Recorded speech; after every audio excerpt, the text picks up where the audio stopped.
everybody, welcome back. Another Sunday. Yes. Let's get some cooking done today. I'm going to try something fun today that I saw. If you love chicken fajitas like I do, or any kind of fajita, I might, if this comes out really good, I might try this again with steak. But today we're doing chicken fajita, but it's a stuffed chicken fajita, right? Kind of cool. The thing I really like about it too is that you can get kind of double use out of this. Make enough so you have leftovers and eat it two different ways. Today we're going to do it with rice. 3 words for you. Rice cooker, rice cooker, rice cooker. Okay, that's 6 words, but make sure you get a rice cooker. So I have some yellow rice going there. We're going to get that cooking. We don't even have to pay attention to it. We just turn it on and forget about it. Shuts off by itself. Goes into warm mode. Love it. Okay, so the thing that's cool about this, like I was saying, we're going to serve it over rice with all kinds of accompaniments. Accoutrements. We're going to have some pico de gallo, some guacamole, some sour cream to eat our fajitas over the rice. But the thing that's cool is tomorrow, or I might even do it later too, I don't know, it depends on how I feel. I also got these really nice low-carb tortillas. So what you can do is after we cook this with your leftovers, or even tonight, if you don't want to do the rice thing, take your chicken and slice it up and lay it in some tortillas and then put all your toppings on that and eat it like a real fajita, right? Kind of cool. Okay, so I have my pan heating up here. I'm going to put 2 tablespoons of canola oil, okay, into my hot pan here.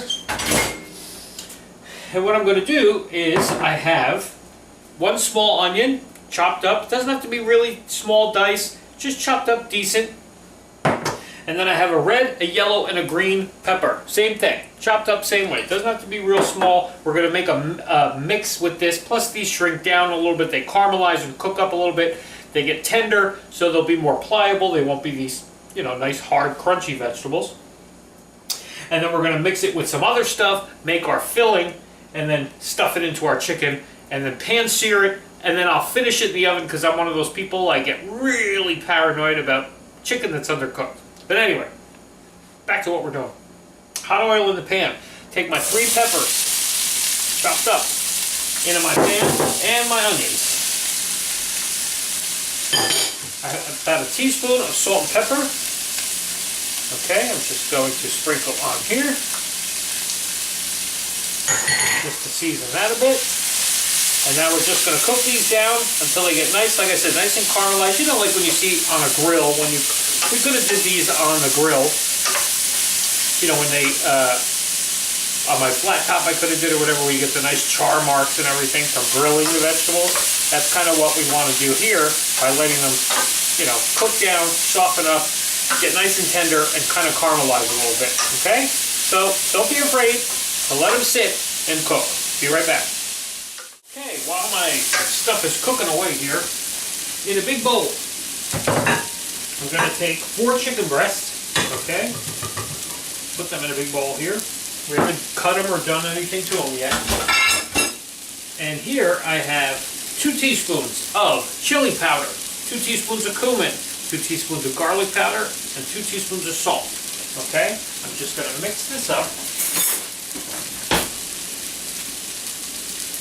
And then what I'm going to do is just kind of sprinkle this on my chicken, toss it around to really coat it, because that's going to give our chicken that fajita flavor that we're looking for, okay? You don't need to add it to this stuff. We want to season our chicken, okay? You just sprinkle this in, and then just toss this around. You got to get your hands dirty with this one. Okay? And just really coat the chicken as best you can. Make sure you get all sides of it. Move it around. The chicken is pretty much wet, so it's going to easily grab up these spices, okay? But make sure you get them off the bottom. They stick to the bottom sometimes, okay? Just really coat your chicken well with this, okay? So do that. Keep your eye on your veggies, too. Be right back. Oh, just let this sit once you do this. Okay? Just let that sit. Be right back. So now, our veggies are all nice and ready, all caramelized, nice and wilted down. I'm going to take the heat off my pan here. take a half a block of cream cheese, 4 ounces, okay? What you're going to do, put that in a bowl, take your hot veggies, put that on top of that, put half of them there, we'll do half. And then take 4 ounces of sharp cheddar cheese, 4 ounces of pepper jack cheese, okay? So 4, 4, and 4, half a cup of each. Okay, and pour the rest of your veggies on top. Now this is all going to, with the hot veggies, is all going to melt together. We're going to stir this all together, and that's going to become our cheesy fajita filling, right? Sounds good, right? Cheese, cheese, cheese. Who doesn't love cheese? Who doesn't love a fajita? Okay, so just kind of leave that there. Push that off to the side. And we should probably stir it, right? Let me use this same spoon. Just mix it all together. The heat from these hot veggies should melt everything pretty easily. Just make sure you get a good mix. Make sure you really move that block of cream cheese around. Okay? And just mix this all together till it's all incorporated. Let that sit for a minute. We're going to go back to our chicken here. What you're going to do is take your chicken breast and you're going to cut a hole in it. You know, like you're butterflying it, but you're not cutting it all the way through into a cutlet. You just want to make a pocket. Okay, so make sure you're using a very sharp knife, being very careful not to cut yourself. Okay? And you just go like that. See? And you make a nice pocket. Now, let me get my towel. Need my towel.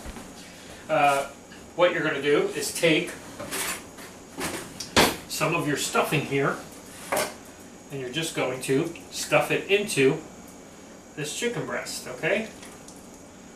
Be generous, because some of it, I'm sure, when we're cooking this chicken is going to ooze on out. So you always want to make sure that you're being generous with it, okay?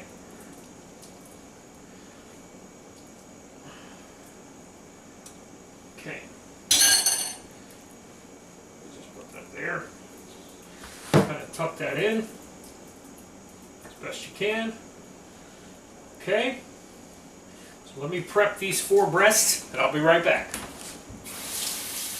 Okay, so there they are, our 4 stuffed breasts. Now this is going to be the tricky part. Is getting this into this pan. I put about 3 tablespoons of canola oil in there, same pan. Okay, and what we just want to do is kind of brown these on both sides, okay? But carefully put your chicken in there, to your hot pan. I'm probably going to have to do 2 at a time. And just do the best you can to keep your filling in, okay, while you brown the 2 sides. We're going to brown one side, then we're going to brown the other side. Then we'll do these 2. I have a pan here that I sprayed with some non-stick spray.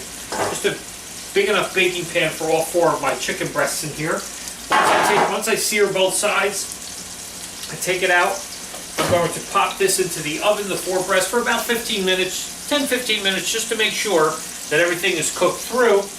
And just so whatever, you know, oozes out of that will get caught in this pan with some juices and stuff, and it'll be perfectly fine. Okay, our rice is done. It popped up. I got to get all my toppings ready. So I'll see you when this all comes out and we're ready to plate it and eat it. Alrighty? Be back. Okay, dinner for 2 and leftovers for tomorrow. We love it. So that's all you do. Look at that. Look at that beautiful. That's like restaurant. It looks like a restaurant. You can make this at home. Why go out and have this in a restaurant? I just put a bed of the yellow rice, put one of our chicken breasts on top, a little scoop of sour cream, pico de gallo, and guacamole, just like a fajita. You would put all this in your tortilla. Like I said, you can slice this and put this all in a tortilla if that's how you want to eat it, and that's how we're going to eat it tomorrow. But tonight I wanted to do it with the rice and give it a try. So let me just cut into this, make sure, because I told you, is my chicken cooked? Yes, it is. 350 oven, 20 minutes. That's it. You don't lose a lot of your filling, and it makes a nice pan juice. Some of the liquid comes out, and it makes a nice pan juice that you just kind of drizzle over the top just to add a little more flavor to to your chicken, a little more sauce. Okay, so now let's taste the chicken part first, because we always do that first. So let's see.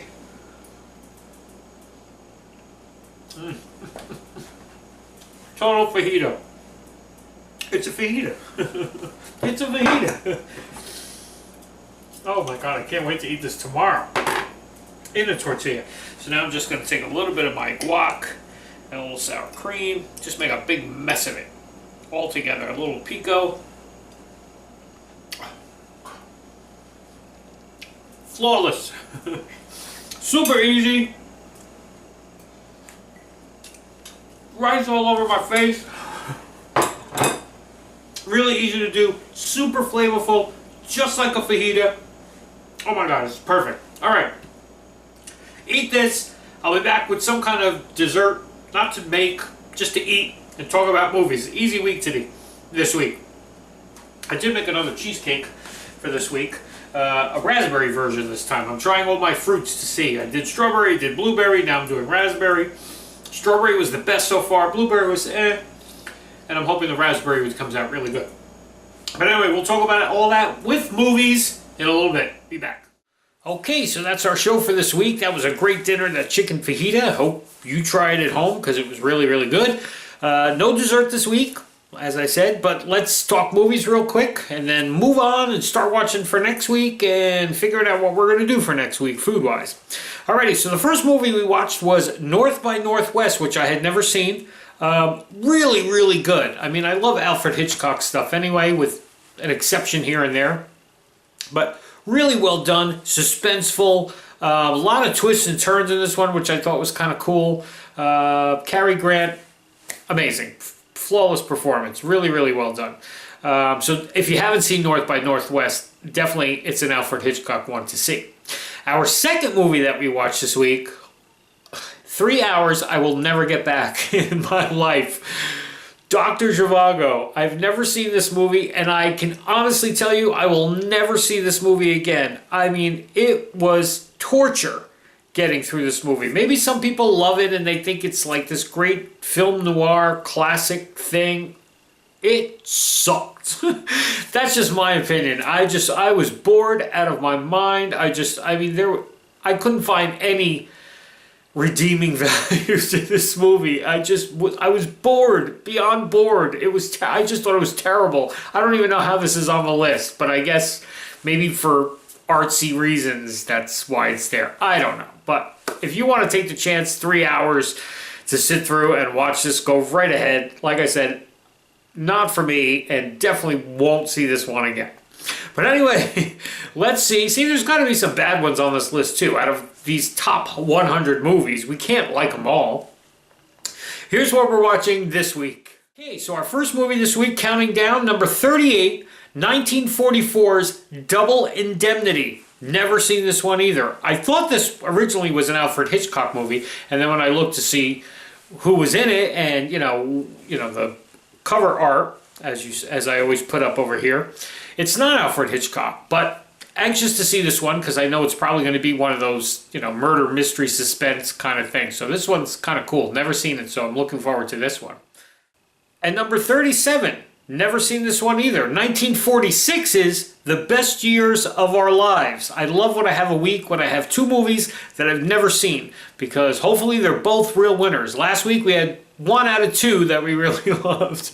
So hopefully we got 2 for 2 this week. Alrighty? So we'll see you next week. I'll come up with something fun. Oh, and I'll answer that ding. See you next week.